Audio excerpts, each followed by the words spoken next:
잠언서 16장 31절 말씀에 보시면은 백발은 영화의 면류관이라 의로운 길에서 얻으리라 라고 하십니다. 이 말씀에 동의를 하십니까? 백발이 영화의 면류관이라 그러고 백발이 의로운 길에서 얻으리라 라고 하십니다. 이건 좀 공감이 안 되는 말씀이죠. 사람들은 이제 백발이 보이면 염색해서 가리기가 바쁜데 이거는 공감이 어려운 말씀입니다. 그런데 백발이 보이면 염색해서 가리기가 바쁜데 그런 백발을 두고 영화롭다고 하고 면류관이라고도 하니 이것은 무슨 의미일까요? 면류관은 왕관이잖아요. 그러면 백발을 왕관처럼 존귀하게 여긴다는데 그런 사람이 세상에 있을까요? 성경 말씀에는 이렇게 현실감 없는 말씀들이 많으니까 사람들이 성경 말씀을 그냥 하는 소리야 라는 식으로 가볍게 여기게 되는 거 아니겠습니까? 세상에서는 이 백발을 어떻게 표현하고 있나요? 세상 사람들이 생각하는 백발에 대한 인식을 잘 대변해주고 있는 시조 한 구절이 있습니다. 한번 들어보시기 바랍니다. 한 손에 막대 잡고 또 한 손에 가시 쥐고 늙은 길 가시로 막고 오른 백발 막대로 치렸더니 백발이 먼저 알고 지름길로 오더라. 네, 나이 먹고 늙어가는 것이 서럽죠.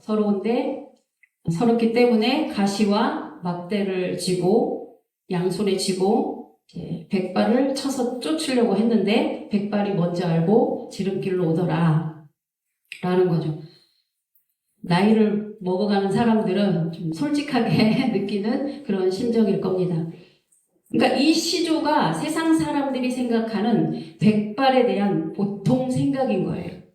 백발은 그냥 늙고 병들어가는 인생의 허무함을 대변해주는 그런 용어잖아요. 그렇죠? 그러니까 그런 백발을 성경은 감히 영화의 면류관이라고 하고 그 백발은 의로운 길에서 얻는 거라고 하시니까 참으로 난해한 말씀이 아닐 수 없는 것입니다. 근데 많은 목사님들이 이 말씀을 미화해서 그냥 늙은 어른들의 경험과 지혜를 가치 있게 여기는 거라고 칭송하는 거다라고 말을 하는데 그런 목사님 자신도 나이가 들면은 목사직도 은퇴를 하고 뒷방 늙은이로 내밀릴 텐데 그런 한가한 소리는 할 처지가 아닌 거죠. 그렇다면 그럼 하나님께서는 어떤 의도로 하신 말씀일까요? 그 점을 한번 살펴보도록 하겠습니다. 그러니까 우리 인간들이 하나님을 대하거나 하나님의 말씀인 성경을 대할 때 범하는 가장 치명적인 실책이 있다면 그것은 바로 하나님의 관점이 아닌 우리 인간의 관점으로 바라보는 걸 겁니다.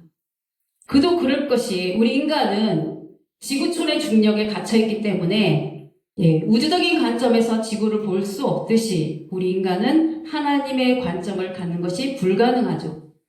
그러나 우리 인간 스스로는 하나님의 관점을 바라볼 수는 없지만은 그래도 하나님은 우리 인간들에게 최대한 하나님 자신의 관점을 쉽게 이해하도록 성경에다 기록을 해주셨기 때문에 그 성경을 통해서라도 최대한 하나님의 입장을 보려고 노력을 해야 되는 것입니다. 그렇지 않으면 우리는 성경을 접하고 하나님을 섬기고 있으면서도 평생 우리들의 착각 속에서 하나님으로 믿다가 끝나고 말게 될 겁니다. 그러면 오늘의 본문 말씀도 최대한 하나님의 관점에서 이해해 보려고 하는 노력을 한번 기울여 보도록 하겠습니다. 그래서 우리 인간들이 가지는 안목은 기껏해야 한평생 자기가 보고 들은 경험에서 얻은 것이 이 전부죠. 그래서 공부를 해서 얻은 지식을 바탕으로 가치관이 형성이 되는 거잖아요. 그러니까 사람들의 경험과 역사를 통해서 보는 그런 인간의 존재는 정말 100년도 채 되지 않는 운명에 갇힌 인생들밖에 볼 수가 없는 거예요. 그런 인생에서의 인생 백발은 그 어떤 누구도 감히 그것을 자랑스러워할 만한 것으로 생각할 수 있는 것은 아니죠. 그런데 그 인간 한계를 하나님의 관점으로 옮기게 되면은 좀 다른 세계가 펼쳐지죠. 그것은 단방 아담 때 사람의 수명이 900년 이상을 산 것이 떠오르실 겁니다. 그것을 우리 인간계를 넘어서 하나님의 세계나 천사들의 세계로 확장을 해보면은 그 세계는 단지 900년 정도가 아니라 영원 불멸의 세계까지 펼쳐지는 거 아니겠습니까?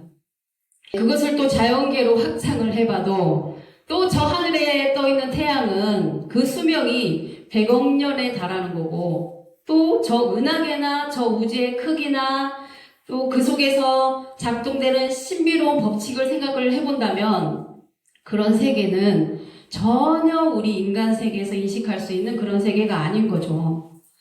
그런 우주적인 관점, 그런 우주를 창조하신 하나님의 관점에서 본다면 지금껏 우리 인간적인 관점에서 바라보던 것과는 비교할 수 없는 세계가 펼쳐지는 것을 우리가 느낄 수 있을 겁니다.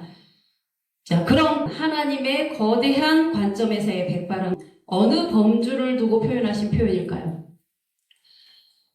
요 100년짜리 이 수명에 갇힌 인간 처지에서 인간 백발을 말하는 걸까요? 그건 절대 아닐 것입니다. 예전에 올려드린 영상 중에서 예수님의 제자들은 영생에 대해서 어떻게 인식하고 있었는가에 대해서 말씀을 드린 적이 있죠. 요한복음 21장에서 예수님께서 부활하신 후에 갈릴리 해변에서 제자들과 만난 자리에서 베드로가 자기의 영적 라이벌인 요한에 대해 그 앞날의 운명이 어떻게 되겠습니까? 하고 예수님한테 물었을 때 예수님께서 뭐라고 답을 하셨나요? 예수님께서는 내가 올 때까지 그를 머물게 하고자 한다 해도 네게 무슨 상관이냐 하고 답하셨죠. 그 말을 들은 베드로나 다른 제자들은 요한이 영원히 죽지 않고 재림을 맞이할 것이라고 인식하는 장면이 요한복음 21장 23절에 기록이 되어 있었습니다.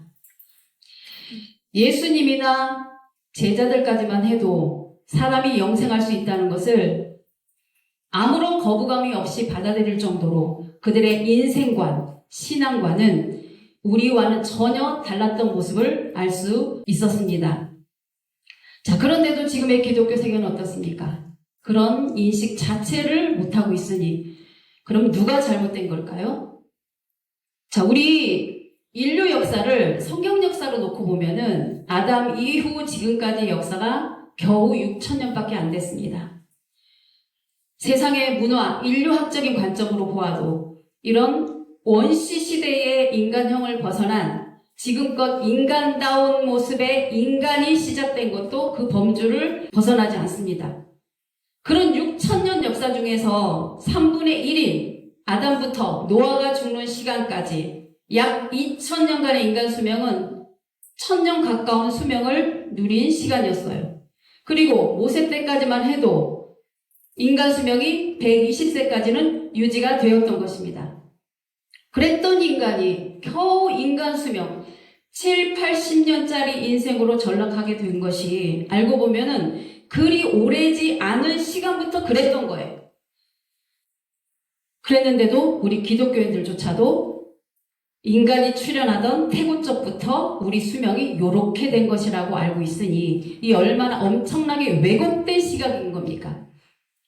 그리고 우리가 생각해 봤을 때 우리 인간들의 관점에서도 보면 아담 때라 그러면은 아주 무지무지한 먼 세월이 흐른 것처럼 인식하지만 하나님께는 그렇지 않은 것입니다.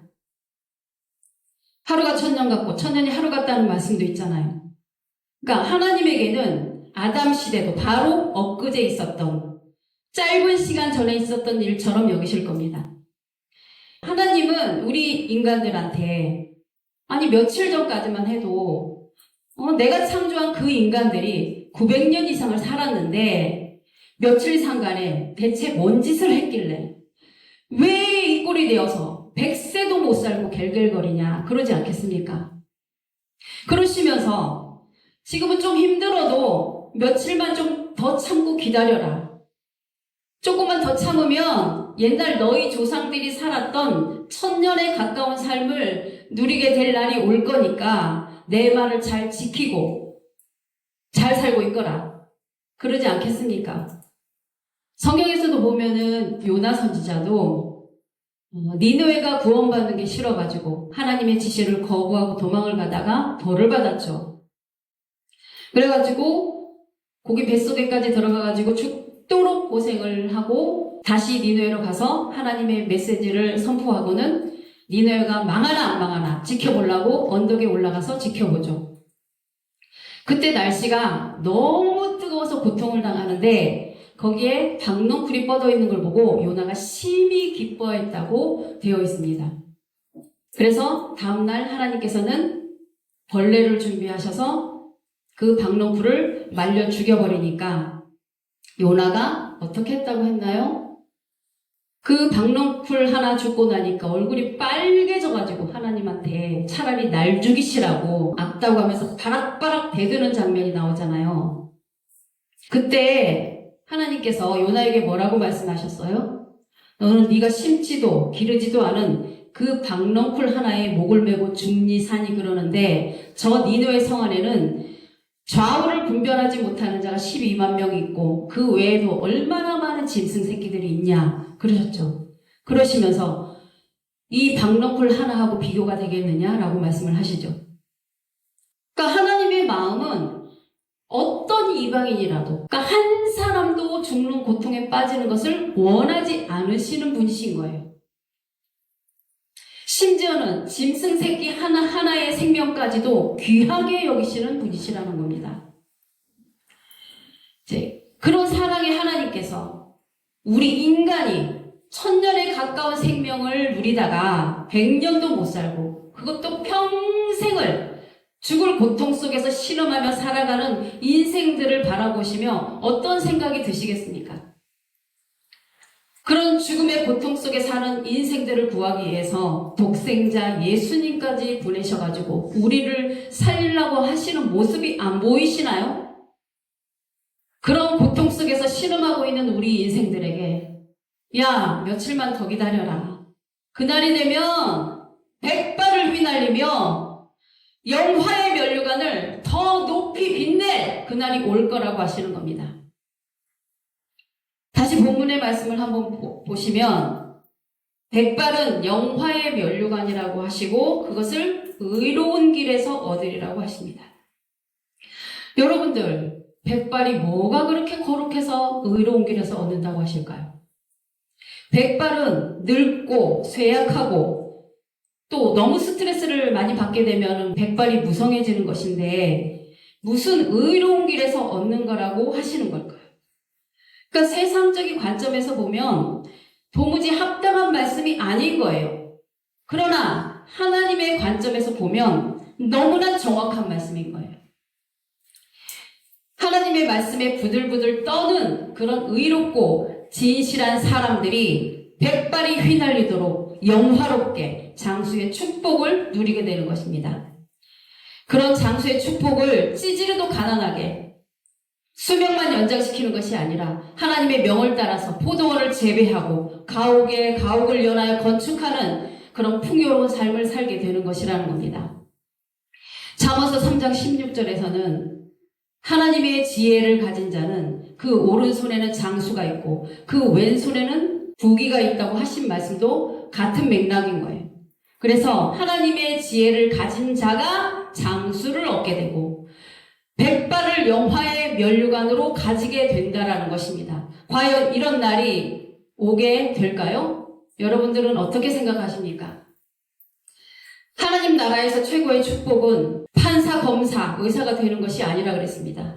신명기 28장에서 하나님의 말씀을 순종하는 사람에게 주어지는 최고의 축복은 머리가 되고 꼬리가 되지 않게 하시는데 곧 머리는 장로와 존귀한 자요 꼬리는 거짓 선지자라고 하지 않았습니까? 세상에서 하나님의 말씀을 수종드는 것보다 더 큰 축복은 없는 것입니다. 그래서 구약에서는 제사장뿐만 아니라 레위인들까지도 세상 일에 빠지지 않도록 모든 생활 뒷바라지를 다 해주신 것이라는 것입니다. 자, 이런 말씀에 의미를 깨닫는다면 어찌 하나님의 말씀을 묵상하는 일을 괴롭다 하겠습니까? 지금은 여러분들이 어떤 별다른 변화의 어떤 느낌을 갖지 못하시겠지만 분명코 말씀드리건대 지금 이 시대는 분명코 사람이 나무의 수명처럼 길어지는 시대가 왔습니다. 이것이 말세에 있으리라고 약속한 하나님의 약속이고 예언의 말씀인 것입니다. 포도주는 오래될수록 가치가 있는 것이듯이 사람은 더더욱 그럴 것입니다. 그 하나님의 약속을 믿고 세상의 모든 욕망들을 씻어내고 하나님의 거룩한 성령의 역사를 입을 수 있도록 준비하셔서 진실하게 하나님을 기다리시기 바랍니다. 성령께서는 지금도 교회들에게, 이 땅에 있는 성도들에게 문 밖에 서서 우리의 마음문을 두드리고 계십니다. 누구든지 그 음성을 듣고 문을 열어 그 성령을 영접하시고 주님의 만찬에 참여하셔서 백발의 면류관을 하사받으시는 여러분들 되기를 간절히 바라겠습니다.